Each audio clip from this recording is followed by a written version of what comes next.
The Question of Palestine by Edward Said. Introduction. Although most of this book was written during 1977 and the early part of 1978, its frame of reference is by no means confined to that very important period in modern Near Eastern history. On the contrary, my aim has been to write a book putting before the Western reader a broadly representative Palestinian position, something not very well known and certainly not well appreciated even now, when there is so much talk of the Palestinians and of the Palestinian problem.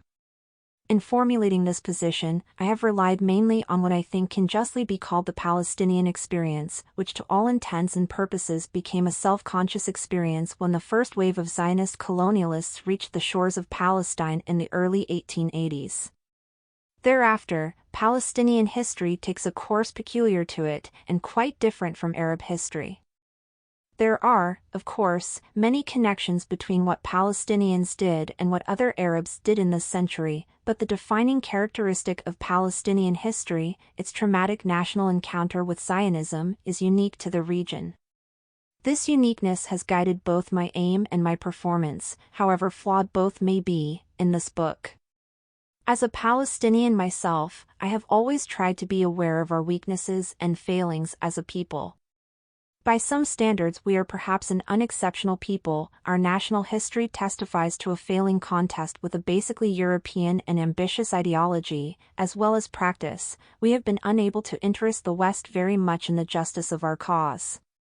Nevertheless, we have begun, I think, to construct a political identity and will of our own. We have developed a remarkable resilience and an even more remarkable national resurgence. We have gained the support of all the peoples of the Third World. Above all, despite the fact that we are geographically dispersed and fragmented, despite the fact that we are without a territory of our own, we have been united as a people largely because the Palestinian idea, which we have articulated out of our own experience of dispossession and exclusionary oppression, has a coherence to which we have all responded with positive enthusiasm.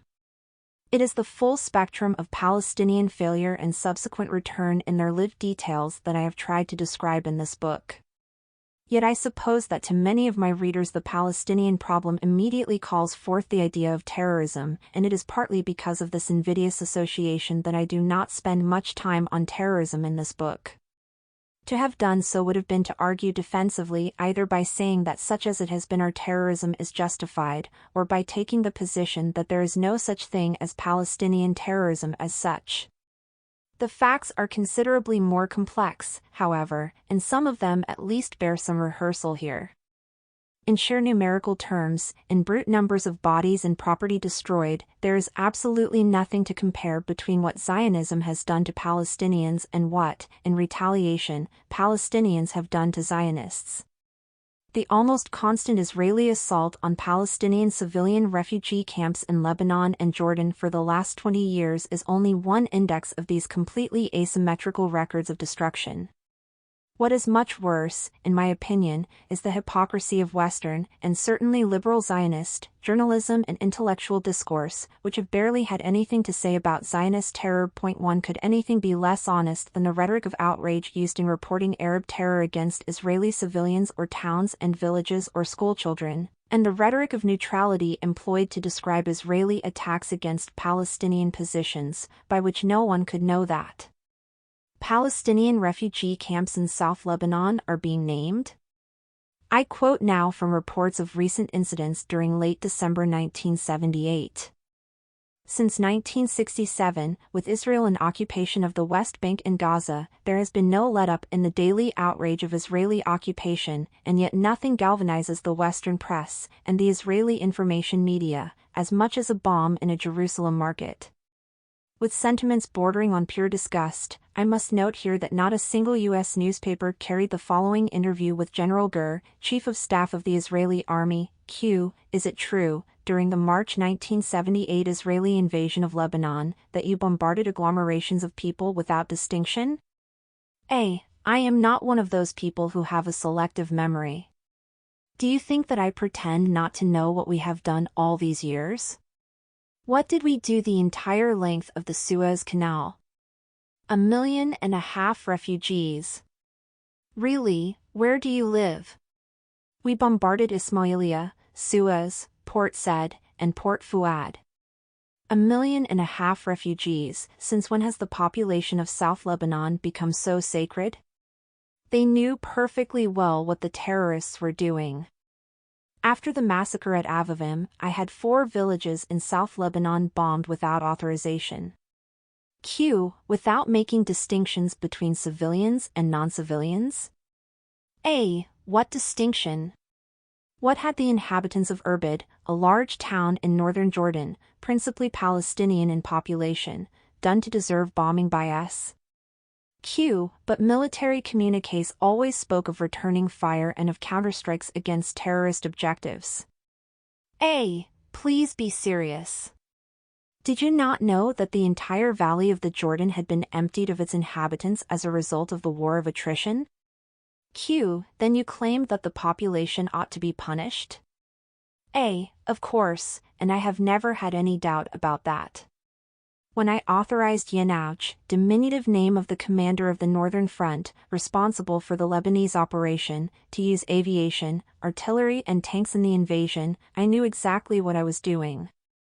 It has now been 30 years, from the time of our independence war until now, that we have been fighting against the civilian Arab population which inhabited the villages and towns, and every time that we do it, the same question gets asked: should we or should we not strike at civilians?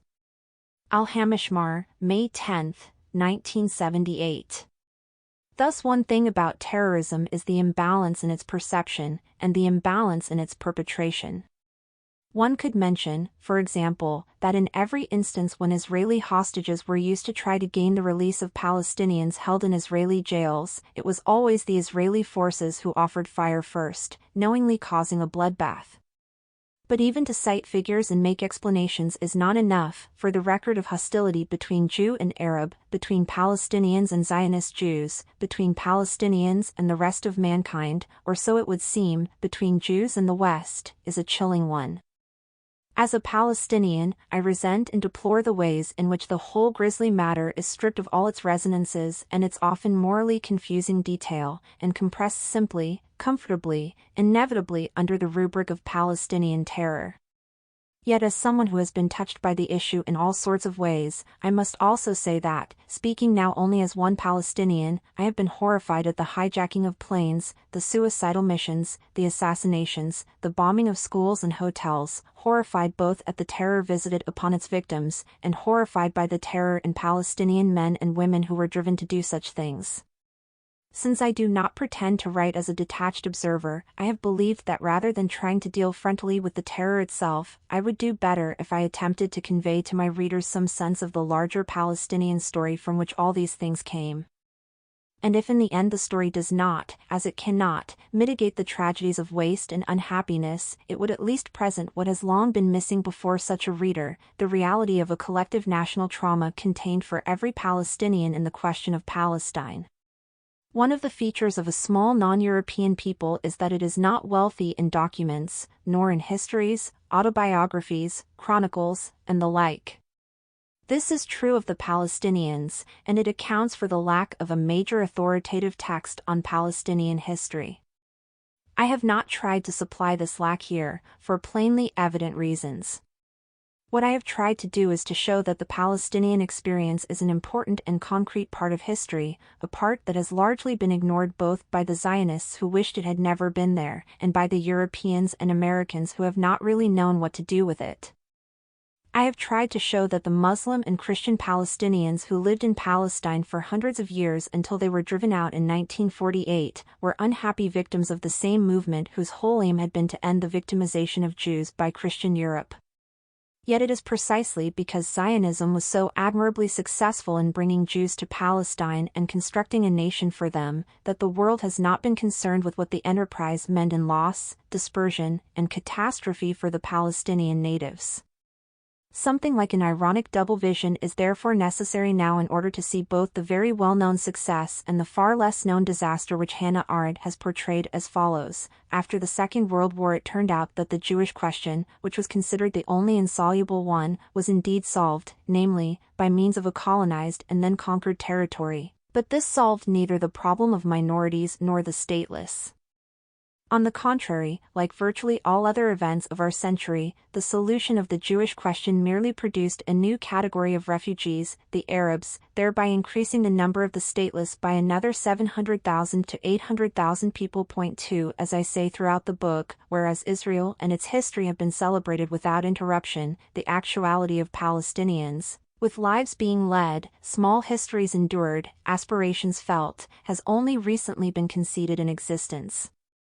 Yet all of a sudden, the Palestinian question now seeks an answer. World opinion has demanded that this hitherto slighted crux of the Near East impasse be given its due.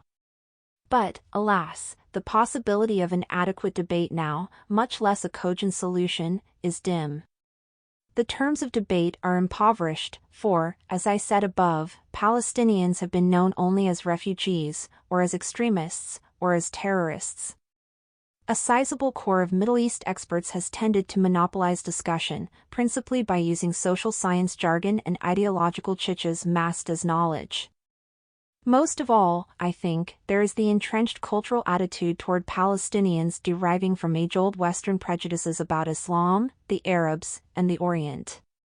This attitude, from which in its turn Zionism drew for its view of the Palestinians, dehumanized us, reduced us to the barely tolerated status of a nuisance.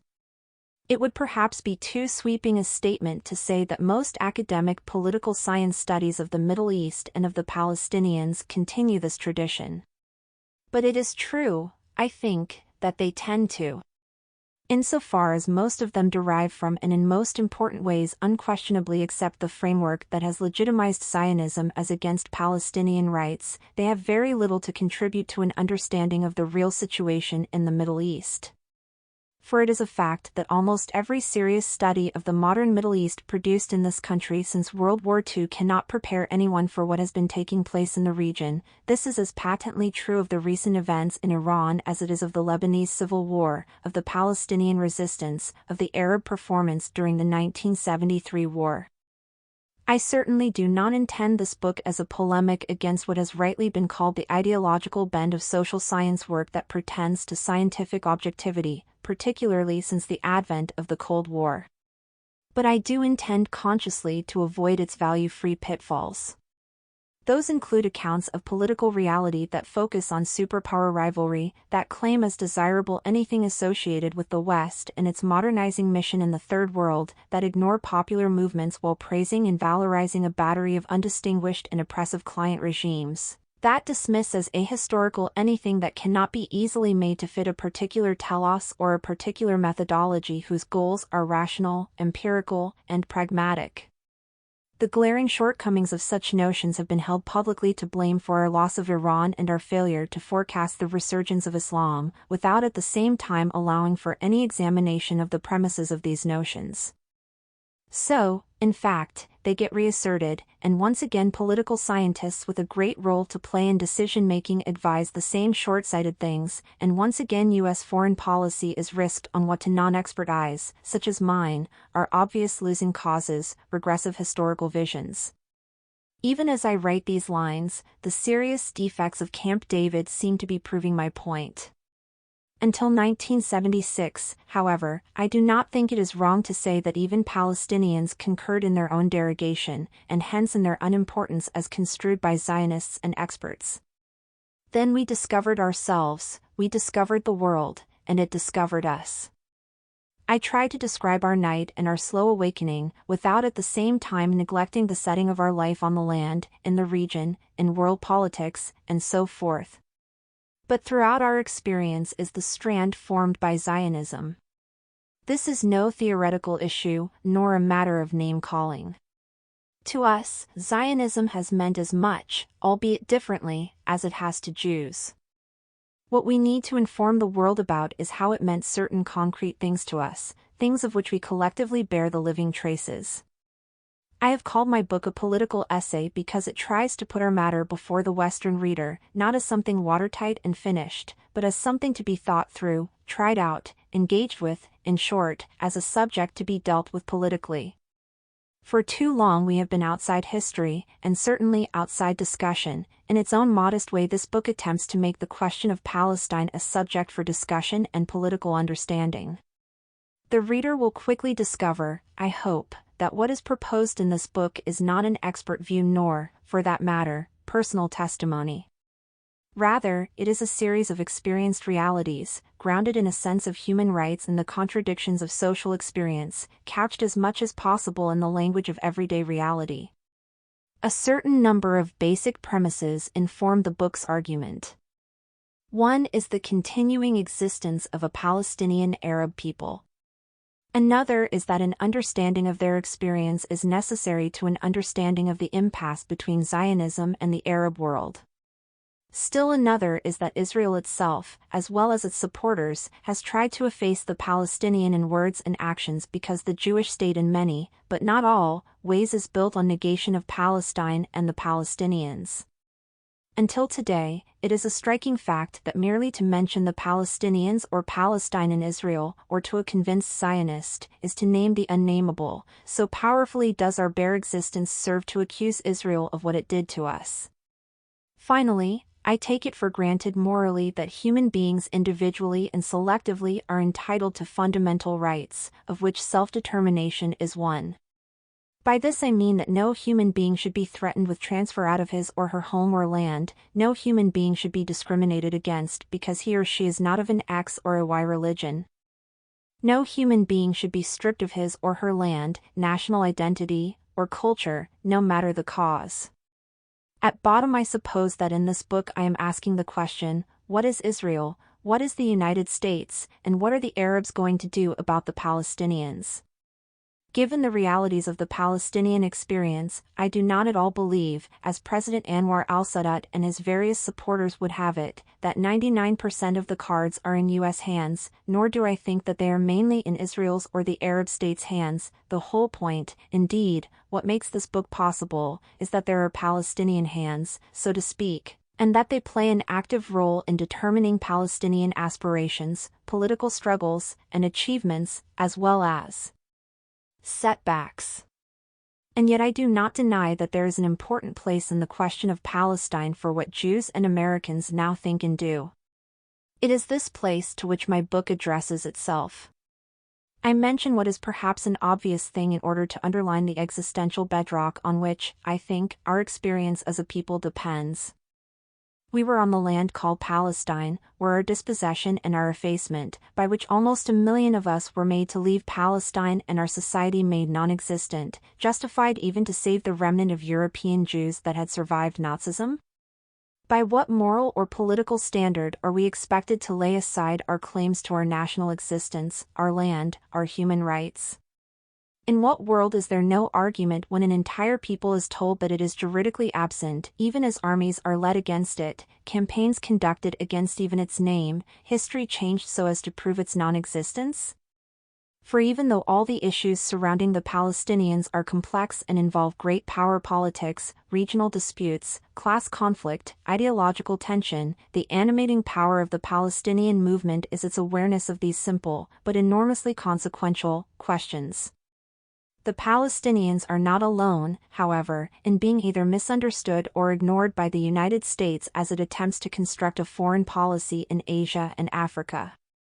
Certainly the Iranian opposition which brought down the Shah in January 1979 is a case in point, but not for want of information, despite President Carter's disingenuous accusations against the intelligence community for its failure on Iran. If it is true of individuals that they prefer tidy, simple solutions to complex, untidy realities, then it ought to be patently untrue of institutions and governments, but with regard to the Palestinian problem, it is true of the U.S. government. The present administration came to office proclaiming itself in favor of a comprehensive Middle East peace, which was supposed to include a just solution of the Palestinian problem in all its aspects, yet since Camp David, it has been powerless either to see the problem whole or in any way seriously to deal with it.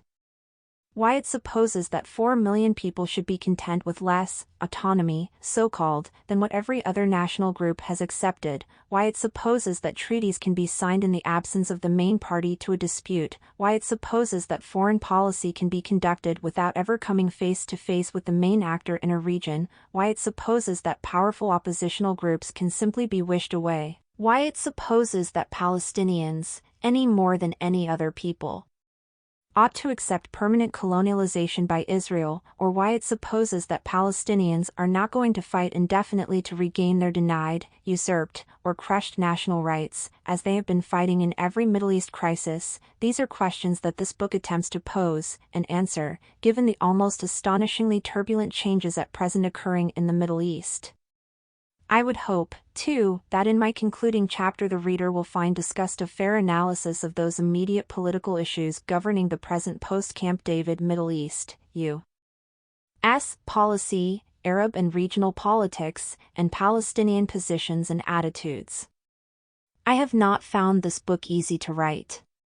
A great deal of it derives from study of and reflection on the meaning of modern Palestinian history.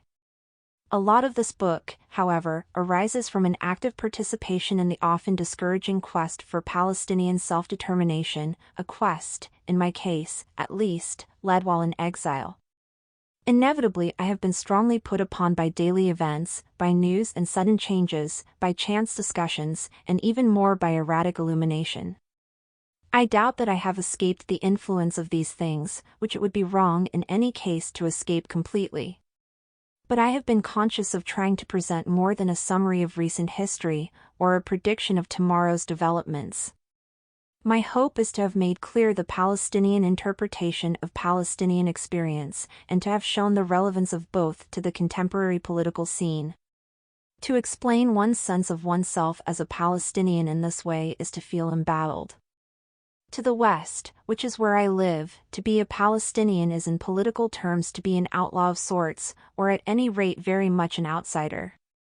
But that is a reality, and I mention it only as a way of indicating the peculiar loneliness of my undertaking in this book.